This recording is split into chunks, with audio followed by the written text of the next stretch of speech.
మనం breaking news చూస్తున్నాం. ఆంధ్రప్రదేశ్లో రాష్ట్రంలో రాజకీయాలు వేడెక్కాయి. గతంలో కంటే వేడిగా సాగుతున్నాయి ఆంధ్ర పాలిటిక్స్. గతంలో ఇష్టారీతిని వ్యవహరించిన వైసీపీ నేతలను ఒక ఆట ఆడుకుంటున్నారు కూటమి కేడర్.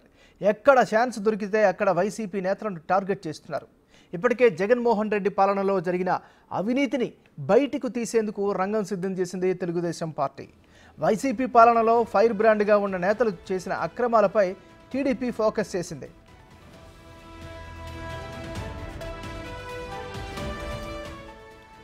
ఈ క్రమంలోనే మాజీ మంత్రి జోగి రమేష్ను ఉక్కిరి బిక్కిరి చేస్తోంది కూటమి ప్రభుత్వం. జోగి రమేష్తో పాటు ఆయన కుటుంబంపై కూడా వరుస కేసులు నమోదవుతున్నాయి. ఈ క్రమంలో మాజీ మంత్రి జోగి రమేష్ కుటుంబ భూ వివాదంపై సిఐడి రంగంలోకి దిగింది. ఈ నేపథ్యంలో ఏ క్షణమైనా జోగి రమేష్ అరెస్ట్ అయ్యే అవకాశాలున్నాయి.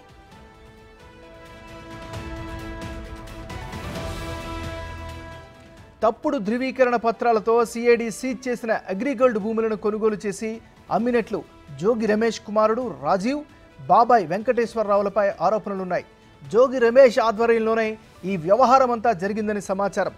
ఈ నేపథ్యంలో మొత్తం లావాదేవీలపై క్షేత్రస్థాయి పరిశీలన జరిపి నివేదిక సిద్ధం చేసింది సిఐడి బృందం. డాక్యుమెంట్ ఎవిడెన్స్తో సహా నివేదికను డీజీపీకి సమర్పించింది సిఐడి బృందం.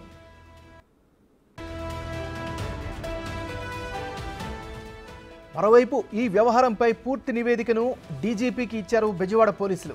ఈ వ్యవహారంలో ముగ్గురు రెవెన్యూ అధికారులపై వేటు పడింది. జోగి రమేష్ కుమారుడు బాబాయ్పై సిఐడి కేసు నమోదు చేసే అవకాశాలున్నాయి.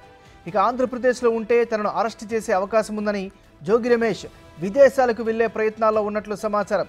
ఇక చంద్రబాబు నివాసంపై దాడి కేసులో ఇప్పటికే హైకోర్టులో ముందస్తు బెయిల్ పిటిషన్ వేశారు జోగి రమేష్. కాగా ఈరోజు జోగి రమేష్ బెయిల్ పిటిషన్పై హైకోర్టులో విచారణ జరగనుంది.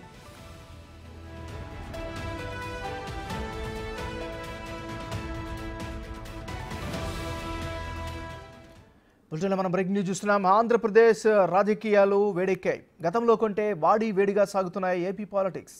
గతంలో ఇష్టారీతిని వ్యవహరించిన వైసీపీ నేతలను ఒక ఆట ఆడుకుంటున్నారు కూటమి కేడర్. ఎక్కడ ఛాన్స్ దొరికితే అక్కడ వైసీపీ నేతలను టార్గెట్ చేస్తున్నారు. ఇక ఇదే అంశానికి సంబంధించి మరింత తాజా సమాచారాన్ని మా రిపోర్టర్ మల్లికార్జున్ లైవ్లో అందిస్తారు. మల్లికార్జున్, చెప్పండి, జోగి రమేష్ ఇష్యూకి సంబంధించినటువంటి అప్డేట్స్ ఏంటి? జోగి రమేష్కు సంబంధించి ఏదైతే ఆయన మంత్రిగా పనిచేసిన సమయంలో ఏదైతే 2 సంవత్సరాల 6 నెలల పాటు కూడా ఆయన మంత్రిగా కొనసాగారు. ఈ సమయంలోనే ఎక్కువగా ఎక్కడైతే భూ వివాదాలు ఆయనకి పాల్పడ్డారో, అలాగే భూ కబ్జాలకు పాల్పడ్డారో దానికి సంబంధించి ఒక్కొక్కటిగా వెలుగులోకి వస్తున్న పరిస్థితి కూడా కనిపిస్తా ఉంది. పెనమలూరు నియోజకవర్గానికి ఇన్ఛార్జిగా వచ్చిన దగ్గర నుంచి కూడా ఇటు పెనమలూరు నియోజకవర్గంలో కూడా ఆయన చాలా భూ కబ్జాలకు పాల్పడినట్టు కూడా తెలుస్తా ఉంది. ఆయన కుమారుడు రాజీవ్తో పాటు వాళ్ళ బాబాయ్ ఎవరైతే వెంకటేశ్వరరావు ఉన్నారో ఈ జోగి రమేష్ను అడ్డు పెట్టుకొని వాళ్ళిద్దరూ కూడా ఏదైతే సీజ్ చేసిన భూములను సైతం కూడా పట్టాలు దొంగ దస్తావేజులు పుట్టించడం, వాటిని అమ్మకాలు జరపడం వంటి కార్యక్రమాలు కూడా నిర్వహించిన పరిస్థితి కూడా కనిపించింది. విజయవాడలో ఉన్న అంబాపురం సంబంధించిన ఈ రెవెన్యూకు సంబంధించి అక్కడ ఏదైతే అగ్రిగోల్డ్ ఆస్తులు ఏదైతే ఉన్నాయో ఆ 88వ నెంబర్ పట్టా నెంబర్కి సంబంధించి అది సిఐడి ఆధీనంలో ఉంది. సీజ్ చేసిన భూమి దానికి కూడా దొంగ పుట్ట 87వ నెంబరు రిజిస్ట్రేషన్ చేయించుకొని దానికి దొంగ పట్టా సృష్టించి మరి ఆ భూముల్ని అమ్మకాలు జరిపిన ప్రయత్నాలు కూడా జరిగినాయి. దాంట్లో ఇప్పటికే 3 అధికారులు కూడా సస్పెండ్ అయిన పరిస్థితి కూడా కనిపిస్తా ఉంది. దాంతో పాటు మరికొన్ని ఆయన పెడ నియోజకవర్గంలో కూడా ఎమ్మెల్యేగా ఉన్నారు. అక్కడ కూడా చాలా భూ కబ్జాలు చేశారంటూ కూడా చాలా వెలుగులోకి వస్తున్న పరిస్థితి కూడా కనిపించింది. నిన్న ఒక అతనైతే సచివాలయంలోకి వచ్చి స్వయంగా రెవెన్యూ శాఖ మంత్రికి అలాగే విద్యాశాఖ మంత్రి లోకేష్ ను కూడా కలిసి ఆయన సంబంధించిన సమస్యను కూడా విన్నవించిన పరిస్థితి కనిపించింది. పుత్రవేణి మండలంలో తనకున్న భూమి ఏదైతే అమ్మకానికి జరిపే సమయంలో అక్కడున్న అనుచరులు ఎవరైతే ఉన్నారో జోగి రమేష్ అనుచరులు వాళ్ళు ఆ భూమిని వివాదంలో పెట్టించారు.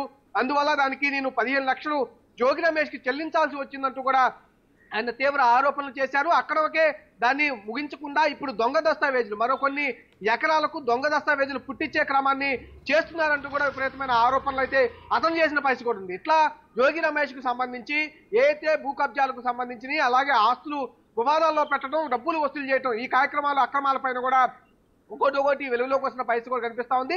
దాంతో పాటు జోగి రమేష్ కు సంబంధించి ఏదైతే మాజీ ముఖ్యమంత్రిగా ఉన్న చంద్రబాబు నివాసంపై దాడి చేసిన క్రమం కూడా ఉంది. దీనిపై కూడా ఇప్పటికే కేసు నమోదు చేసి విచారణ కూడా వేగవంతంగా జరుగుతున్న పరిస్థితి కూడా కనిపిస్తా ఉంది. దీనికి సంబంధించి హైకోర్టులో ఆయన పిటిషన్ కూడా వేయడం జరిగింది. ఆ పిటిషన్ ఈ రోజు విచారణకు వచ్చే అవకాశం కనిపిస్తా ఉంది. మరియు 2-3 నెలల్లో తను అరెస్ట్ చేస్తారంటూ బహిరంగంగానే జోగి రమేష్ కూడా కామెంట్ చేసిన పరిస్థితి. ఎన్ని చూస్తా ఉంటే ఏదైతే గతంలో అక్రమాలకు పాల్పడి ఆ అక్రమార్జన చేసిన మంత్రులు కానీ మాజీ మంత్రులు కానీ దానికి సంబంధించిన ఎవరైతే ఉన్నారో వైసీపీ నేతలు కానీ వీళ్ళందరిపైన కూడా కూటమి ప్రభుత్వం అయితే టార్గెట్ గా వెళ్తుందని కూడా చెప్పుకోవచ్చు. ఎందుకంటే ఏదైతే వైసీపీ ప్రభుత్వంలో అక్రమార్జికే టార్గెట్ గా పెట్టుకొని వీళ్ళందరూ కూడా అక్కడున్న ప్రజలను కానీ టీడీపీ నేతలను కానీ కొంతమంది వ్యాపారవేత్తలు కానీ ఇబ్బంది పెట్టి మరీ డబ్బులు వచ్చిన క్రమం ఉంది కాబట్టి వీళ్ళందరినీ టార్గెట్ చేసి ఆ అక్రమార్జనకు సంబంధించి ఏదైతే ఆరోపణలు వచ్చాయో దాన్ని నిర్ధారణ చేసుకునే విధంగా ఒక పక్క కేసులు పెట్టడం, మరో పక్క విచారణ వేగవంతం చేసే క్రమం అయితే కనిపిస్తా ఉంది.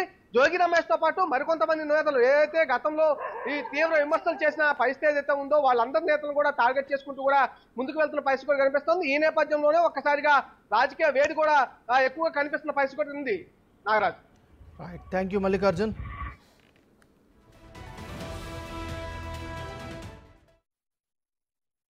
నాకు మా తాతకు ముత్తాతకు సంబంధించి 28 ఎకరాల భూమి ఉందండి. మేము అందరూ మా మేనత్తలు మా చిన్నాళ్ళు మేము అందరం కలిసి పంచుకున్నాం.